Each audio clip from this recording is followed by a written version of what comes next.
Halo semuanya, kembali lagi bersama saya Muhammad Ilyas. Di dalam kesempatan kali ini, saya akan mengajak kalian untuk belajar bareng bersama saya mengenai kecerdasan buatan.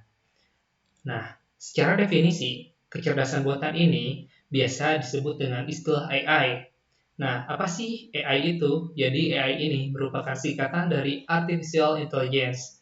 Jadi AI sendiri merupakan suatu cabang dalam bisnis Science atau Computer Science di mana mengkaji tentang bagaimana cara untuk melengkapi sebuah komputer dengan kemampuan atau kepintaran layaknya mirip dengan yang dimiliki oleh manusia. Sebagai contoh, sebagaimana komputer dapat berkomunikasi dengan pengguna baik menggunakan kata, suara, foto, video, dan lain sebagainya. Dengan kemampuan ini, diharapkan komputer mampu mengambil keputusan sendiri untuk berbagai kasus yang ditemuinya di kemudian. Itulah yang disebut dengan kecerdasan buatan. Kita masuk ke dalam sejarah kecerdasan buatan. Artificial Intelligence ini merupakan inovasi baru di bidang ilmu pengetahuan, mulai terbentuk sejak adanya komputer modern dan kira-kira terjadi sekitar tahun 1940-an dan tahun 1950-an. Ilmu pengetahuan komputer ini khusus ditujukan dalam perancangan otomatisasi tingkah laku cerdas dalam sistem kecerdasan komputer. Pada awal tahun 50-an, studi tentang mesin berpikir atau machine learning memiliki berbagai nama seperti cybernetics, teori automata, dan pemrosesan informasi. Pada tahun 1956, para ilmuwan jenius seperti Alan Turing, Norbert Wiener, Claude Shannon, dan Warren McCulloch telah bekerja secara independen di bidang cybernetics, matematika, algoritma, dan teori jaringan. Namun, seorang ilmuwan komputer dan kognitif John McCarthy adalah orang yang datang dengan ide untuk bergabung dengan upaya penelitian terpisah ini ke dalam satu bidang yang akan mempelajari topik baru untuk imajinasi manusia yaitu kecerdasan buatan.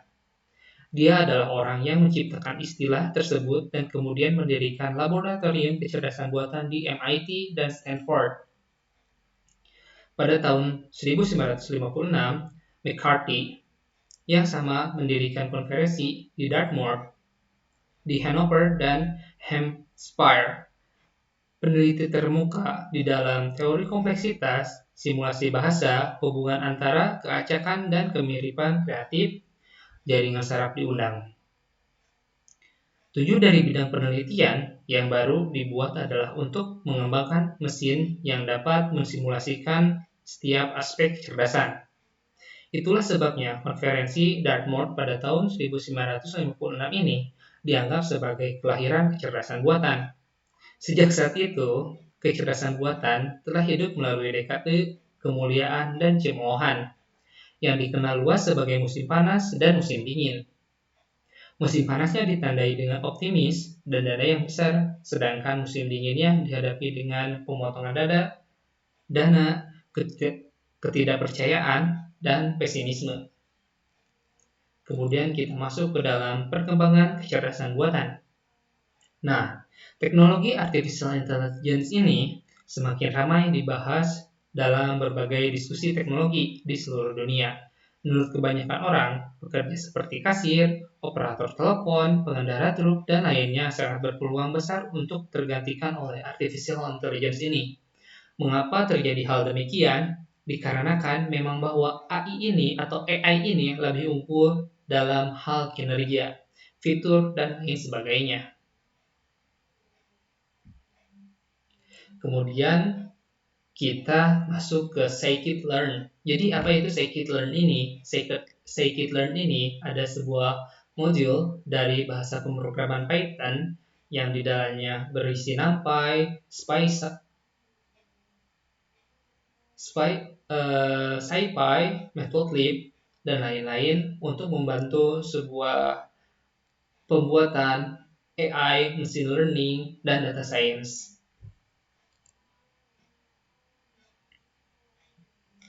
Sekarang kita masuk ke materi supervised learning. Jadi, supervised learning ini adalah tugas pengumpulan data untuk menyimpulkan fungsi dari data pelatihan berlabel. Data pelatihan terdiri dari serangkai contoh pelatihan dalam supervised learning. Setiap contoh adalah pasangan yang terdiri dari objek input, biasanya vektor, dan nilai output yang diinginkan juga biasanya sinyal pengawasan super. Algoritma pembelajaran yang diawasi menganalisis data pelatihan dan menghasilkan fungsi yang disimpulkan, yang dapat digunakan untuk memetakan contoh-contoh barunya gitu. Kita masuk ke materi selanjutnya. Di dalam materi selanjutnya, terdapat yang namanya regresi. Nah, regresi ini adalah metode analisis statistik yang digunakan untuk melihat pengaruh antara dua ataupun lebih variabel. Regresi adalah membahas masalah ketika variabel output adalah nilai real dan berkelanjutan seperti gaji atau berat. Banyak model yang berbeda dapat digunakan makan. Yang paling sederhananya adalah regresi linier, yang mencoba untuk menyesuaikan data dengan hyperplan terbaik yang melewati poin. Kemudian, di dalam kecerdasan buatan ini, khususnya di modul scikit-learn ini, terdapat yang namanya klasifikasi. Nah, klasifikasi ini adalah pembagian sesuatu menurut kelas. Jadi, menurut ilmu pengetahuan, klasifikasi ini merupakan proses pengelompokan benda berdasarkan ciri-ciri persamaan dan juga perbedaannya. Di dalam masalah klasifikasi, kami mencoba memprediksi sejumlah nilai yang terpisah. Kita masuk ke materi selanjutnya. Materi selanjutnya terdapat unsupervised learning. Jadi, unsupervised learning ini berbeda dengan supervised learning. Perbedaannya ialah unsupervised learning ini tidak memiliki data latih, sehingga dari data yang ada kita mengelompokkan data tersebut menjadi 2 ataupun 3 bagian dan seterusnya. Unsupervised learning ini adalah pelatihan algoritma kecerdasan buatan atau AI menggunakan informasi yang tidak diklasifikasikan atau diberi label dan memungkinkan algoritma untuk bertindak atas informasi tersebut tanpa bimbingan. Kemudian, materi selanjutnya terdapat dataset. Nah, dataset ini adalah objek yang merepresentasikan data dan juga relasi yang ada di memori. Strukturnya mirip dengan data di database, namun bedanya dataset berisi koleksi data tabel dan data relasional. Mendapatkan data yang tepat berarti mengumpulkan atau mengidentifikasi data yang berkorelasi dengan hasil yang ingin Anda prediksi. Kemudian ada yang namanya training set. Nah, training set ini adalah set yang digunakan untuk pengklasifikasian dalam algoritma. Dapat dicontohkan tentang decision tree, Bayesian, neural network, dan lain-lain. Semuanya dapat digunakan untuk membentuk sebuah model classifier. Kemudian kita akan masuk ke dalam materi testing set. Nah, testing set ini yang digunakan untuk mengukur sejauh mana classifier berhasil melakukan klasifikasi dengan benar. Ini berfungsi sebagai materai persetujuan dan Anda tidak dapat menggunakannya sampai akhir misalnya. Setelah Anda melatih dan mengoptimalkan data Anda menguji jaringan saraf Anda terhadap pengambilan sampel acak di akhir. Hasil yang dihasilkannya harus memvalidasi bahwa jaring Anda secara akurat mengenali gambar dan mengenali setidaknya nilai X dari jumlah tersebut.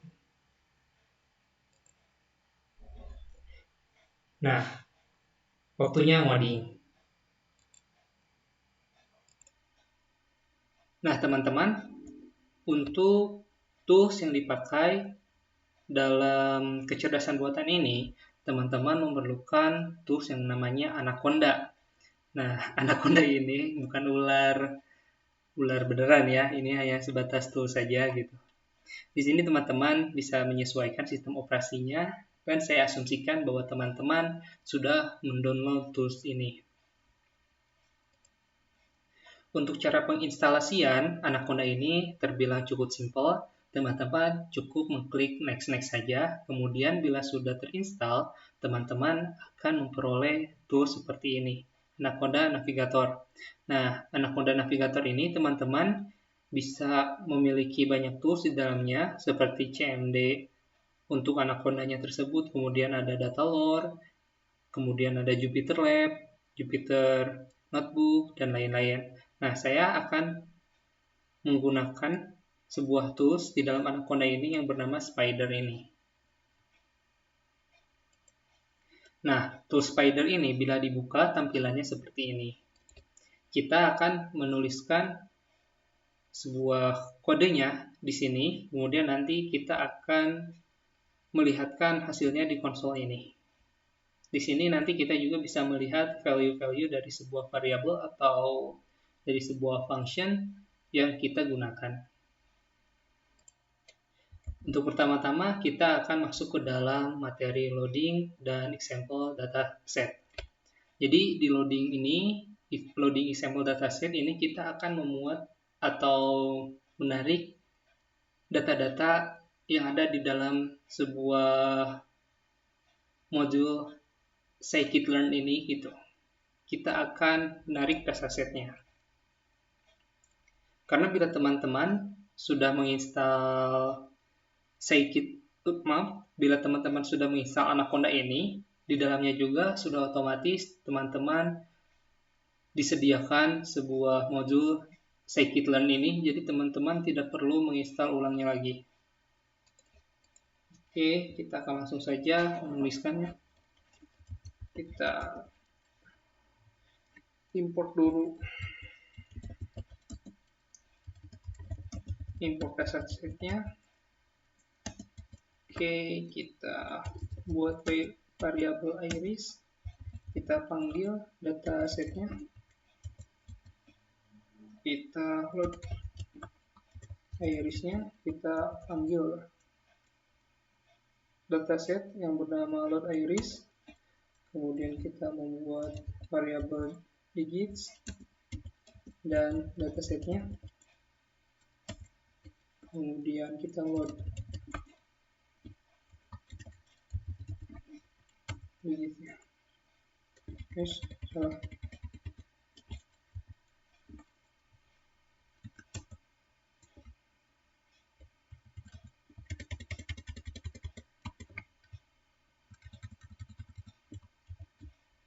Kita coba jalankan. Nah,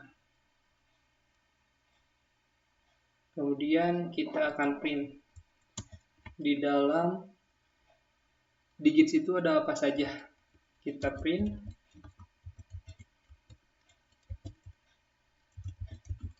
digits data dalamnya ya.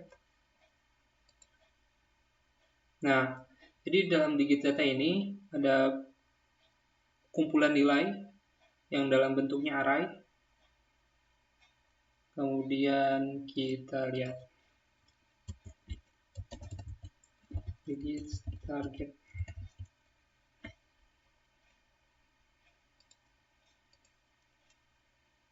Berubah begini nih, coba.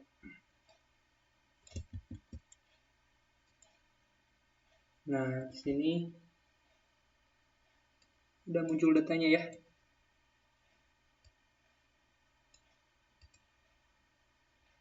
Jadi digit target ini memberikan kebenaran dasar untuk dataset digit, yaitu angka yang sesuai dengan setiap gambar digit.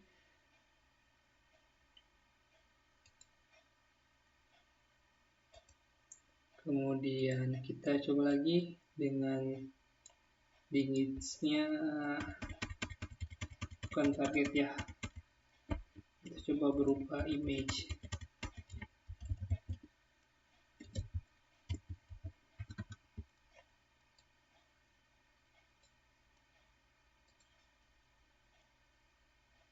Nah,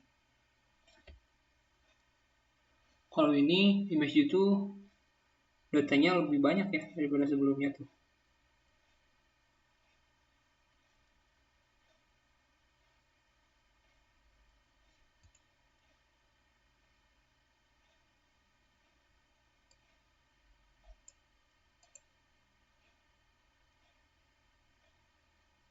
Nah,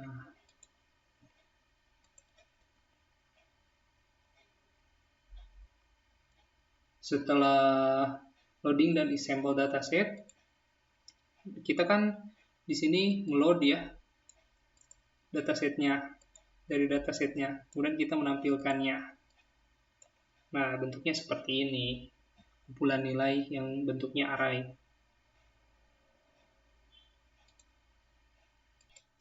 Nah, setelah materi tadi yang kita bahas adalah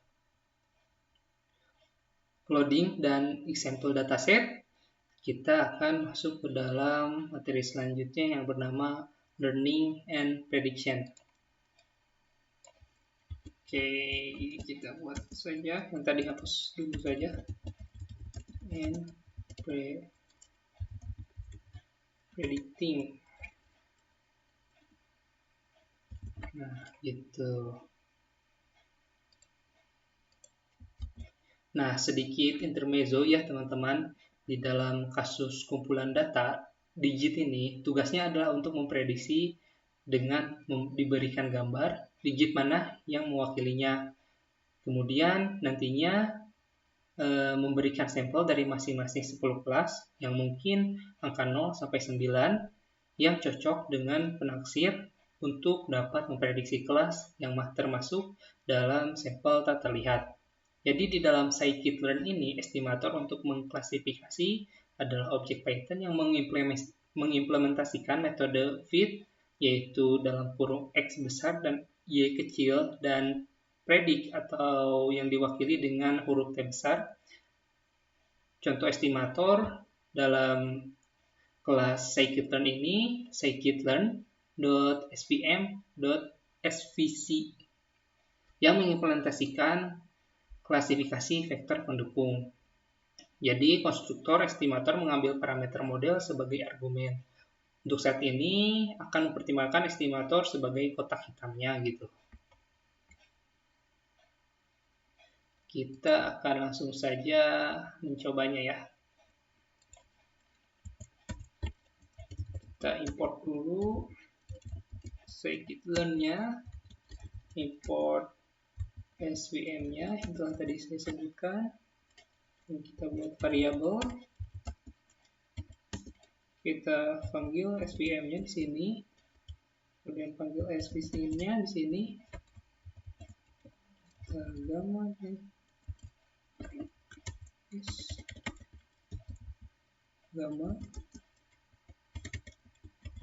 atau tik 1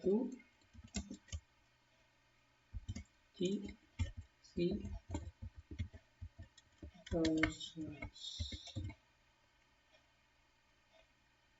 nah, kita coba. Nah, itu sudah error ya. Kemudian kita panggil clf-nya,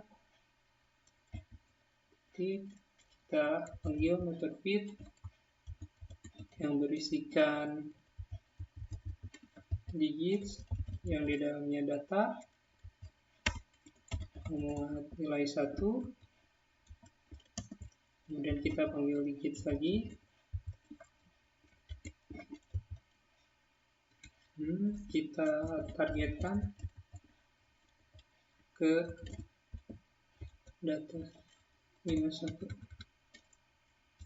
Oke, sini apa ya kira-kira errornya? Digit is not defined. Nah, digits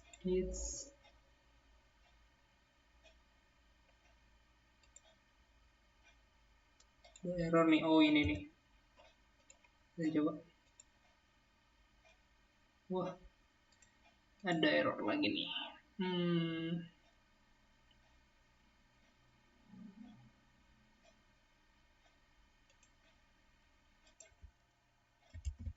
Oh, ternyata teman-teman digitsnya itu tidak diketahui karena kita menghapus kode sebelumnya gitu.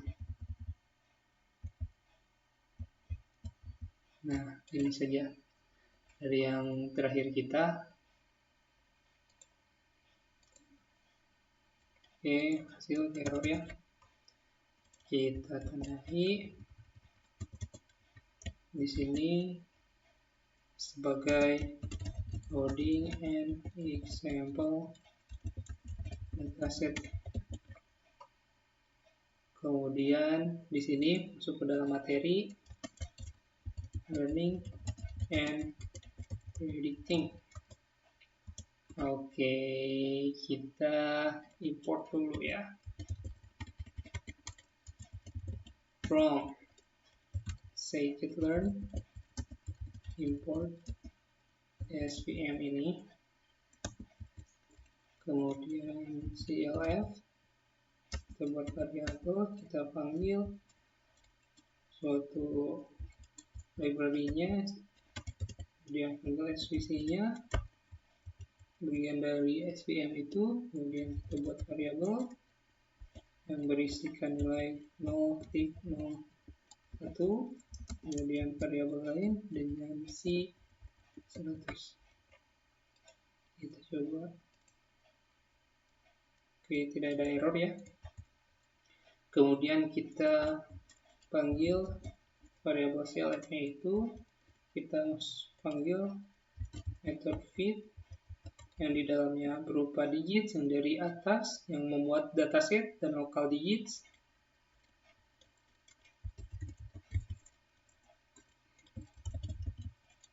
Muat data yang datanya -1, kemudian panggil digitnya lagi, kita targetnya ke -1 lagi sesuai dengan nilainya. Dan coba kita print di sini, print nilai ini. Kan? Jadi SVC di sini memiliki C-nya itu 100.0 dan gambarnya 0.0001. Nah, di sini nih.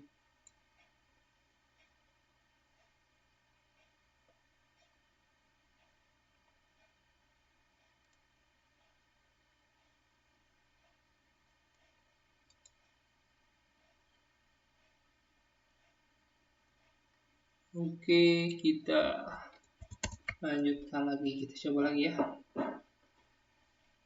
Kita prediksi CLF predict digitsnya, variabelnya kita kasih data -1 deh, -1, kemudian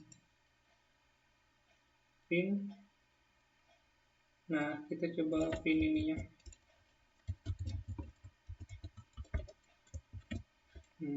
Ini kita komentari dulu lah.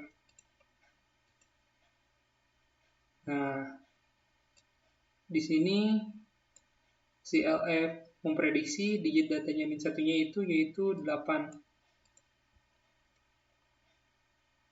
Oke, kita akan coba dengan lain, dengan gambar yang sesuai.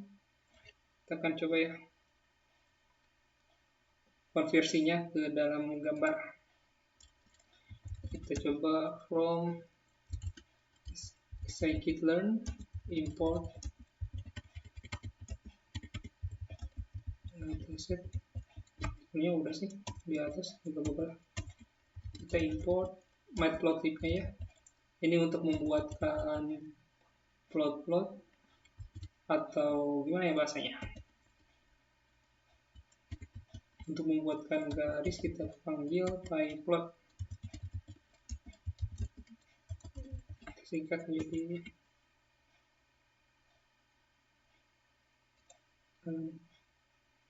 syntax.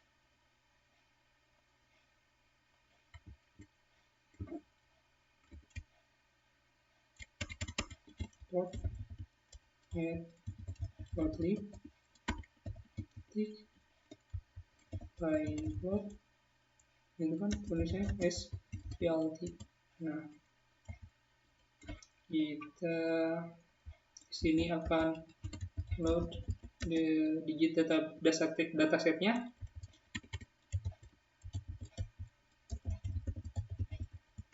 Nah, kita kasihkan variabel digits dengan set titik load. Kita load digitnya, kita akan muat digitnya. Nah, seperti ini. Kemudian kita akan tampilkan. Nanti tampilkannya kita coba ya. 11 digit. Nanti kita panggil plotnya, kemudian figure untuk menggambarkan dengan ukuran figure setnya 3,3. Kemudian PLT show.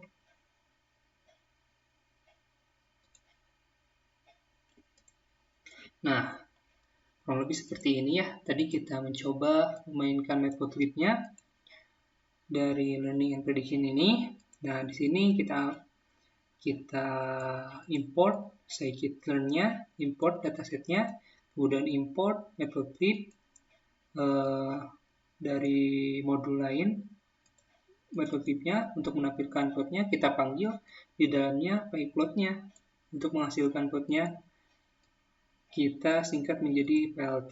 Kemudian kita panggil atau membuat variabel digit yang di dalamnya memuat dataset. Kemudian nanti akan meload digitsnya atau menampilkan digitsnya. Kemudian di sini kita panggil plotnya, kemudian isi dengan figure 1 dan nanti diisikan dengan figure size-nya 3,3. Kemudian plot ini akan menampilkan digit image dengan angka negatif 1. Kemudian variabel CMap ini akan memanggil sebuah plot yang di dalamnya berisikan metode cm, GRIR, kemudian nanti akan memuat interpolasi. Nah, interpolasi ini adalah metode menghasilkan titik-titik data baru dalam suatu jangkauan dari suatu set discrete data yang diketahui. Kemudian ini akan menampilkan show-nya gitu. Jalankan, mungkin di sini akan terlihat sama saja. Tapi di sini plotnya, nah di sini muncul gambar. Di sini mungkin plotnya seperti ini.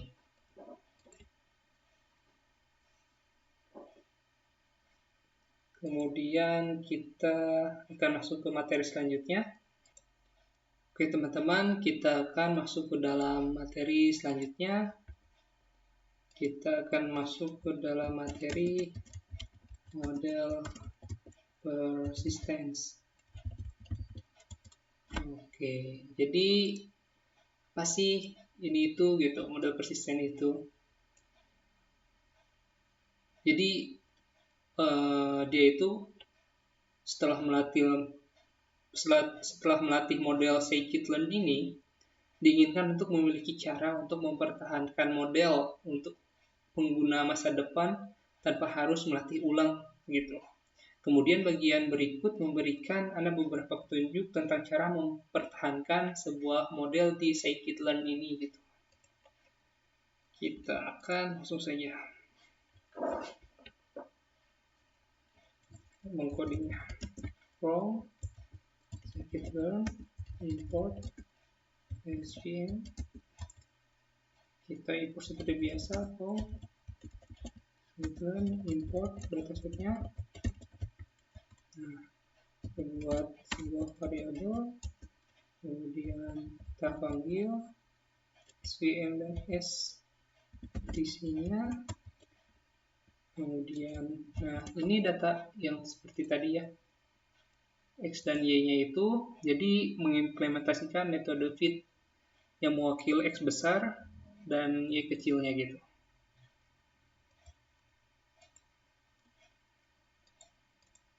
ini kecil.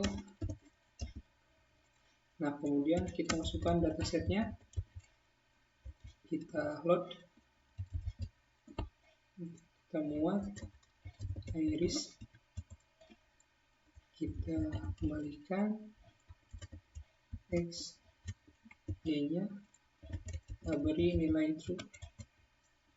Nah, kemudian kita panggil variabel dari clf yang di atas, kemudian kita panggil fit-nya, kita panggil fit x, y. Kemudian kita lihat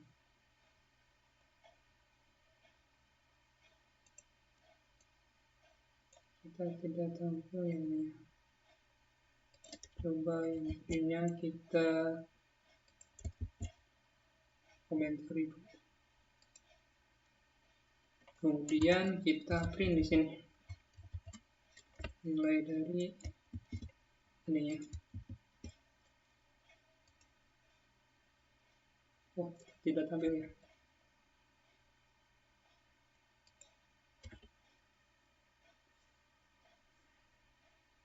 Oh, tampil ini. Jadi dia itu masih memuat nilai SVC-nya gitu.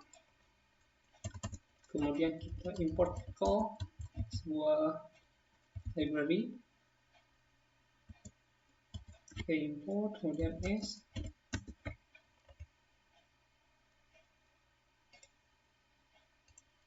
Nah, jadi pickle ini untuk menyimpan objek Python ke dalam file dan membaca objek dari Python filenya gitu. Kemudian kita akan langsung saja lanjutkan ya. Kita akan pickle, kita akan ke clf. Kita bikin variabel baru, clf2-nya sama dengan pickle. Kita load atau tampilkan s-nya, kemudian panggil variabel 2 clf-nya. Kita akan prediksi x 0 sama dengan satunya gitu. Nah, kita akan print ini isinya apa gitu.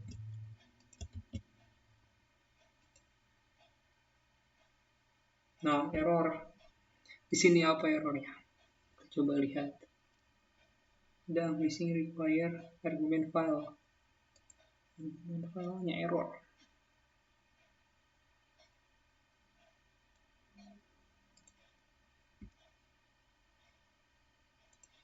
Oh, ternyata teman-teman, di sini saya salah menuliskan sintaksnya. Dan ini seharusnya memakai S. Nah, coba. Nah, sudah memuat SVC dan array 0 gitu. Kemudian kita kan itu X-nya ya, kita print Y-nya. Coba kita lihat sama dengan 0. Print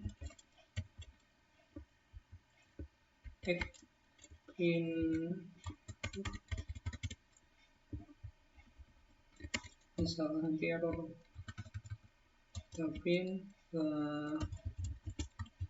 variabel Y-nya.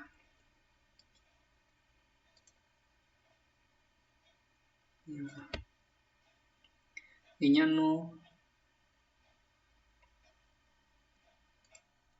Nah, di sini nilainya 0, kemudian 1 dan 2, itu banyak sekali nilainya. Kemudian kita akan lanjut, coba lagi kita akan panggil yang namanya joblib. Export.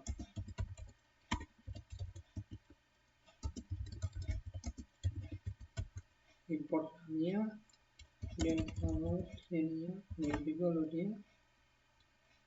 kemudian ada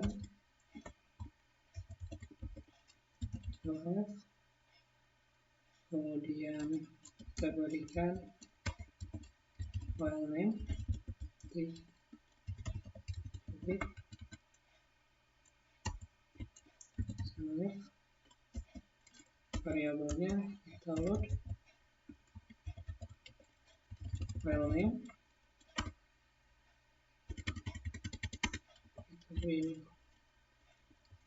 kita file name tulis, kemudian kita copy dulu, susah. Nah, wah, ada error nih. Errornya apa nih?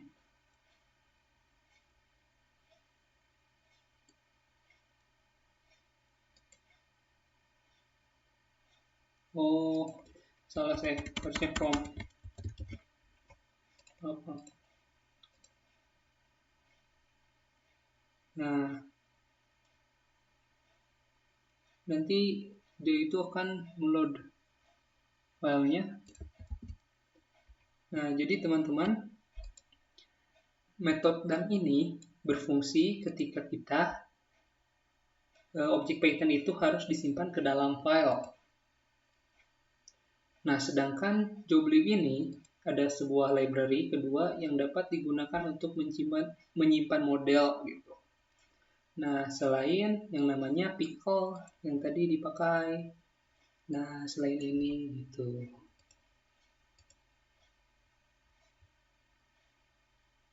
Oke. Mungkin model persisten ini beres, kita akan masuk ke materi selanjutnya.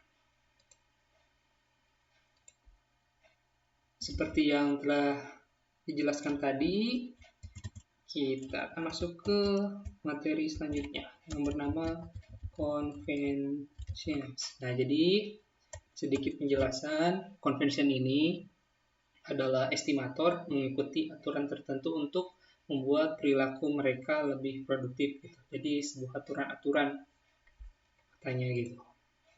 Kita langsung saja coba ya teman-teman. Kita import dulu library NumPy, kita beri inisial p, kemudian kita import scikit-learn-nya juga, import random projection, random projection. Nah, seperti ini seharusnya. Kita buat variabel range-nya, kita panggil numpy-nya, kemudian kasih metode random untuk merandom, kita kasih random state-nya gitu untuk merandomnya state-nya gitu. Random state nilainya 0. Kemudian kita buat variabel x, kita panggil variabel range-nya, kemudian panggilannya nilainya mulai dari 10 dan 2000. Kemudian kita buat lagi variabel, kita panggil numpy-nya dengan array yang kumpulan nilainya berupa x, kemudian data type-nya data type yang memuat nilai float 32, kemudian x data type kita panggil. Ini untuk menghindari print tampilan yang sebelumnya, kita komentari saja ya.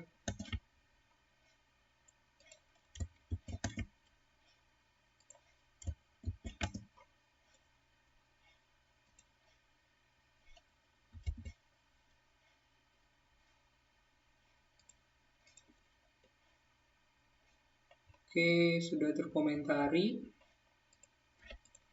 Kita akan mencoba untuk memprintnya. Kita coba print. Type ini isinya apa gitu.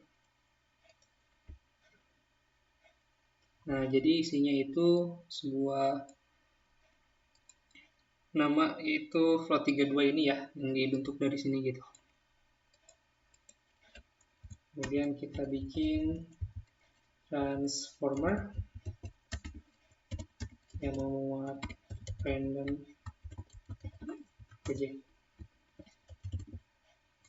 projection yang memuat metode Gaussian random projection. Kemudian kita buat variabel x-nya, kita panggil variabel transformernya, kita panggil metode fit transform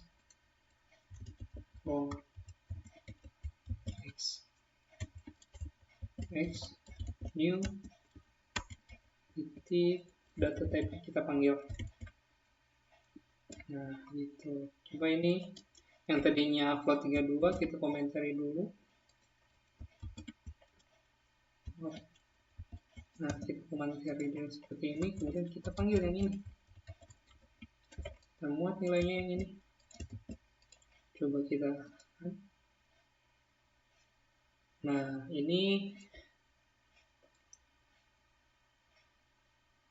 memuatnya nilainya float 64.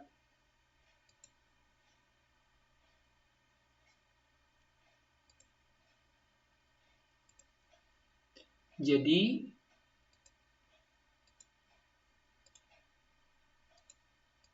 sebuah nilai X ini ya teman-teman, yang dilemparkan oleh fit transform ini, X adalah float 32 yang dilemparkan ke float 64 gitu. Kemudian nanti di sini kita panggil xnew data type-nya. Nah, jadi menghasilkan float 64.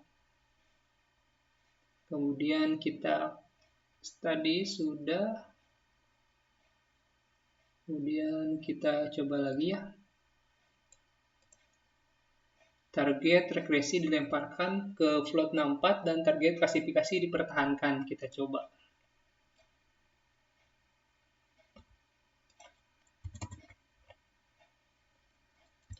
Kita perlu ya, kayaknya nggak perlu import lagi lah. Kita coba iris sama dengan datasets load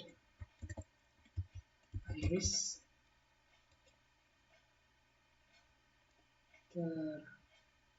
download irisnya, kemudian kita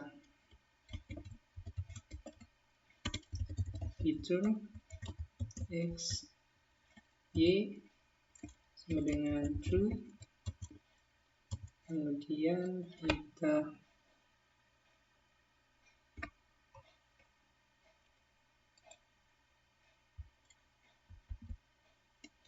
salah ini tulis dari ini saja lah.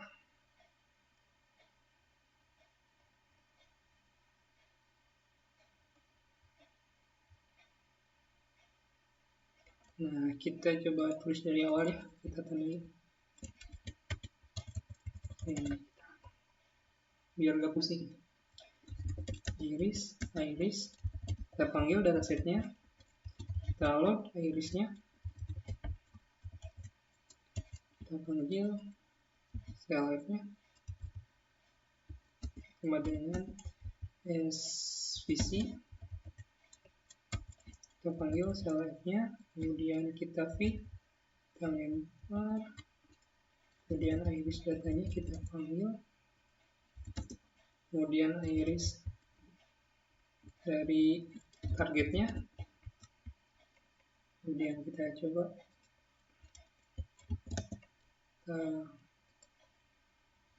sini print,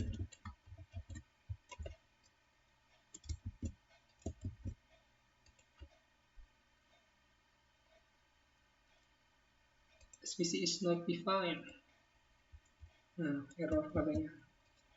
Coba kita import dulu di sini library-nya.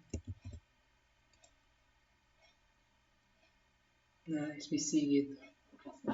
Kemudian kita panggil list ini, kemudian print. Situ kumpulan data, kalau di Python itu pakainya list, sama seperti array. Nah, semuanya nilai ini. Kemudian kita panggil lagi dengan target, nama targetnya, print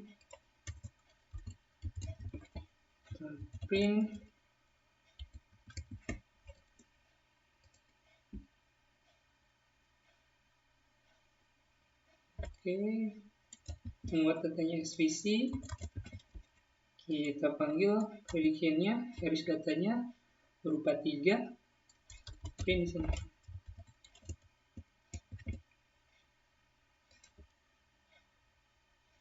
Nah, jadi memuat satosa ini. Jadi regression ini yang terakhir ini, target regresi ini dilempar ke float 64 dan target klasifikasinya itu dipertahankan gitu.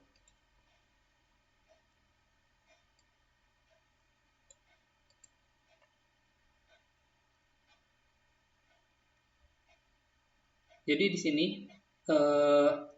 ada yang predik ini. Yang pertama mengembalikan array integer.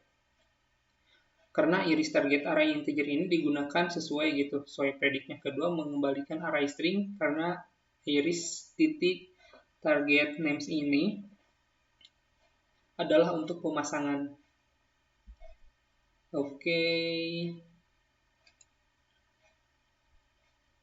Mungkin untuk video kali ini cukup sekian. Mungkin nanti kita akan belajar bareng di chapter-chapter selanjutnya karena lumayan pusing juga ya. Oke, terima kasih telah menonton video ini. Semoga video ini bermanfaat. Akhir kata, saya undur diri, pamit. Sampai jumpa di video selanjutnya.